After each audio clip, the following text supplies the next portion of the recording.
Hello everyone, I'm Daniel Steele and I'm coming to you from the traditional, ancestral, and unceded territory of the Musqueam people here at UBC campus. In this lecture, I'm going to talk to you about freedom in sugar-sweetened beverage taxes. This lecture will cover the Velis and colleagues reading from week 9 of the syllabus. So the Velis and colleagues reading mainly focuses on the example of Mexico, which is the first country, or one of the first countries in any case, to impose a tax on sugar-sweetened beverages. Mexico did that in 2013, but there's also similar taxes here in Canada as well, and I thought it might be helpful to mention a few examples. So, for example, in British Columbia in 2021, the tax exemption for sugar-sweetened beverages was eliminated. And so what this means is that in British Columbia, like in many other parts of the world, the government has policies that attempt to keep food prices affordable. And one of these policies is in British Columbia is not to have provincial sales tax applied to foods. And the idea was in 2021 is that sugar-sweetened beverages have no real nutritional value or content, so they ought not to receive this exemption. And so this exemption was removed. And so that was essentially equivalent to a 7% increase on the tax of these beverages. As a humorous aside, there's a similar case in Ireland from 2020 where the Irish Supreme Court ruled that Subway bread is actually not bread because the legal definition of bread in Ireland required that the percentage of sugar had to be less than 10%, and the sugar content in Subway bread was higher than that. And so, therefore, in a similar manner as in BC, the Subway bread was ruled by the Supreme Court of Ireland not to satisfy the legal definition of bread and therefore not be eligible for a sales tax exemption. So this illustrates that sometimes taxes on sugary foods can actually be in the form of removing an exemption rather than imposing a new tax. However, you can find examples of the latter sort of thing, imposing a new tax specifically on sugar-sweetened beverages in Canada. Newfoundland and Labrador in 2022 imposed such a tax, a 20-cent tax per liter on sort of ready-to-drink sugar-sweetened beverages. There were different rates of taxes applied to things like syrups and so on. There's also now a good deal of research about the effects and the impacts of such taxes, and you can click here for a recent systematic review on that topic if you're interested. So the subject that Velis and colleagues are interested in is what's the relationship between freedom and sugar-sweetened beverage taxes. And in particular, they're sort of reacting to authors or people who discuss this issue and who assume that, number one, sugar-sweetened beverage taxes definitely restrict freedom, and so that there's this clear conflict between freedom on the one hand and sugar-sweetened beverage taxes on the other. Secondly, Velis and colleagues are critical of folks who, in their view, do not adequately distinguish different ways of understanding what freedom means. And Velis and colleagues distinguish three conceptions of freedom in connection with sugar-sweetened beverage taxes. And these might have seemed familiar to you because they are quite similar to some of the things we've talked about earlier in the term. So these are negative liberty, option freedom, and autonomy. So let's look at these one by one and sort of think about how do they connect to sugar-sweetened beverage taxes. So let's begin with negative liberty. We encountered this concept earlier in the term in week 4, and it was under the label of negative freedom, negative liberty, negative freedom, potato, same thing, basically. So negative liberty is the idea of freedom as absence of external interference. Nobody's messing with you. People leave you alone. No one's bothering you. And more specifically, the interference is really about people either restricting what you can do, like physically limiting where you can go, for example, or coercing you. And if you think of a law that would say fine you for doing something, that's a kind of coercion. And you can kind of think of a tax on some product that you might like to consume as a kind of coercion. It's trying to sort of, in a sense, sort of penalize you or make you pay extra if you want to consume that product. Now, Velis and colleagues argue that sugar-sweetened beverage taxes are justifiable. And to make this argument, they suggest an analogy to things like tobacco taxes or alcohol taxes.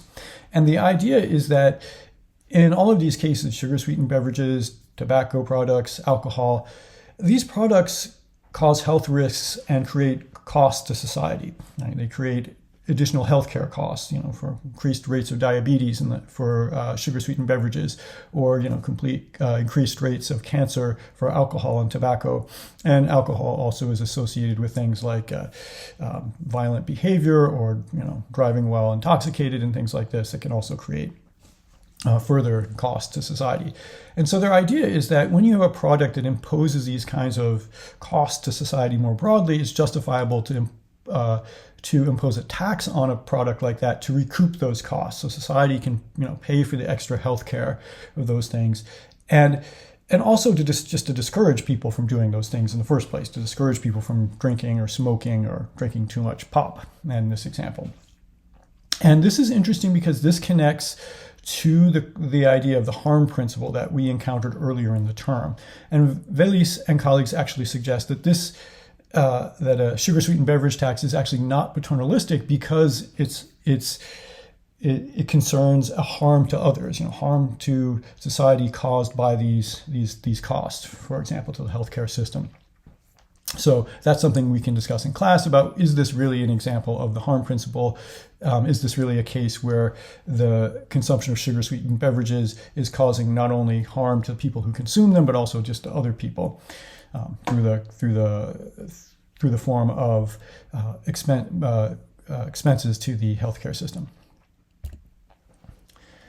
The next concept of freedom that Velis and colleagues talk about is what they call freedom of options. Now, this was a new term, but it's similar to what we discussed as positive freedom from week 4.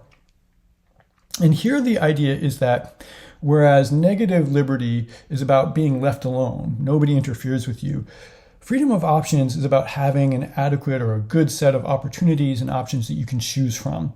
And that's different than negative liberty because in many cases, interference with other people is required to have this. So if you think of something like education, in order to have a good set of job opportunities, well, you need some level of education. If you never went to school your whole life and never learned to read and write and never learned how to do basic math, that's really going to restrict the kinds of employment you could find in life.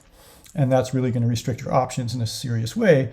But then that means that you have laws that require people to go to school. That means you have the government taxing people to pay for schools so that everyone, all children are able to go, even if their parents don't have a lot of money to say, pay tuition or anything like that.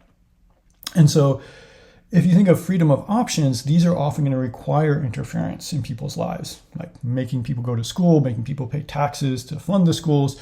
And you could have a similar story about healthcare. People have to pay taxes to support a healthcare system so that everyone can have access to healthcare. And so that's how freedom of options differs from negative liberty. In this case, it might seem like there's a pretty straightforward way that a sugar-sweetened beverage tax restricts the options to people. If the tax is high enough, it might make it so expensive that you couldn't even afford the sugar-sweetened beverage taxes. The sugar-sweetened beverages at all. But Velis and colleagues have sort of two responses to this. First of all, they say, look, freedom of options is really about having a decent or good or adequate or sufficient level of opportunities, and having to pay a little bit more for sugar-sweetened beverage taxes doesn't really cross the range to cross the line into not having enough to choose from. Furthermore, they point out that these taxes can actually improve freedom in some ways. So if, as a result of these taxes, and this is one thing that's found in studies on this subject, that these taxes tend to reduce consumption of sugar-sweetened beverages, if that improves health, then being healthier is something that's going to improve your ability to access options. And so your freedom of options will be improved as a result of improved health from drinking less sugar-sweetened beverages. In addition, the revenue generated by the sugar-sweetened beverage taxes could be used for other purposes. For example, in the case of Mexico and its tax, some of these funds were used to increase access to clean drinking water.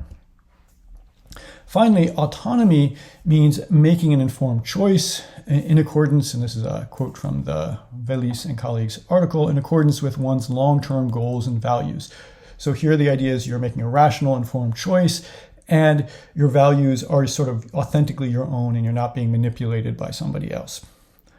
So Velis and colleagues suggest that sugar-sweetened beverage taxes can actually enhance autonomy in some cases by prompting consumers to reconsider their habits. So if you habitually buy pop, suddenly pop's a little bit more expensive, you might think, well, do I really need to drink this stuff?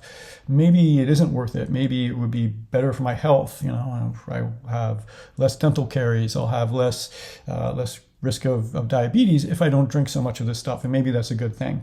And so being prompted to think about your habits as a result of this increase in price might actually result in you being more autonomous, according to Velis and colleagues. In addition, one of the things that Velis and colleagues want to emphasize is the difference between negative liberty and freedom of options and autonomy.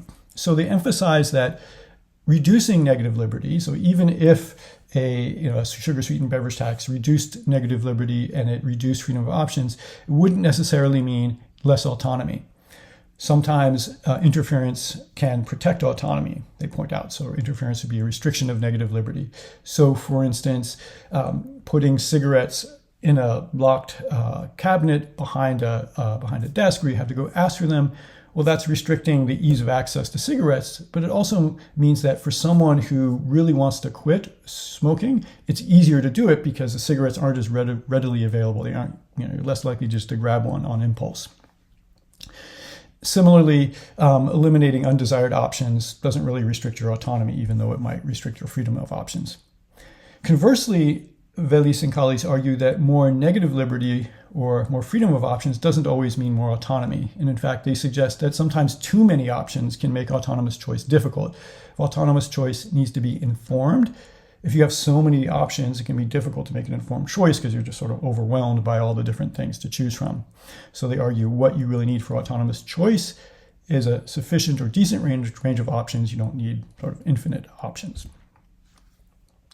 So we can end with a few questions to ponder that aren't explored in detail in the Velis and colleagues article. One's mentioned at the end, that has to do with justice and regressive taxation. So regressive tax, if you're not familiar with this term, means that a tax where people with lower income will pay a larger percentage of their income to that tax. The wealthier people might pay in absolute terms more tax, but the tax as percentage of how much income you have, the idea is that if you're lower income, usually sales tax are going to make up a larger portion of your income than if you're wealthier. And so since sugar-sweetened beverages are sales taxes, they could be regressive. Now that leads to the question, is that unjust? That's an interesting question because one of the things that's argued sometimes as an advantage for sugar-sweetened beverage taxes is that they tend to reduce sugar-sweetened beverage consumption more among people with lower incomes.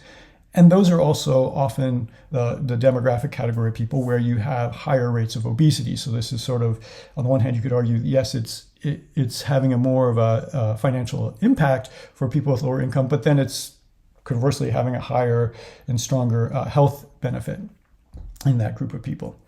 Finally, going back to this distinction between cases where the tax means eliminating an exemption from sales tax, as in the case of British Columbia's sugar-sweetened beverage tax, versus just imposing a newly created tax. That's similar to actions versus omissions.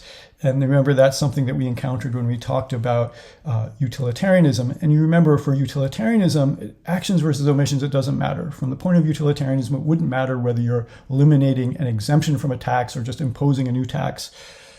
If the tax rate is the same, it makes no difference. It's the same thing. But intuitively, it might seem that, well, if you have an exemption for foods because you want people to be able to afford food that's nutritious, sugar-sweetened beverages really ought not to be, exempted for that grounds because they're not, nutritious. They're not really foods. And so that might seem more justifiable than a sort of newly implemented tax just for sugar-sweetened beverages. So that's something we can also discuss in class. Okay, I'll see you soon, and bye-bye.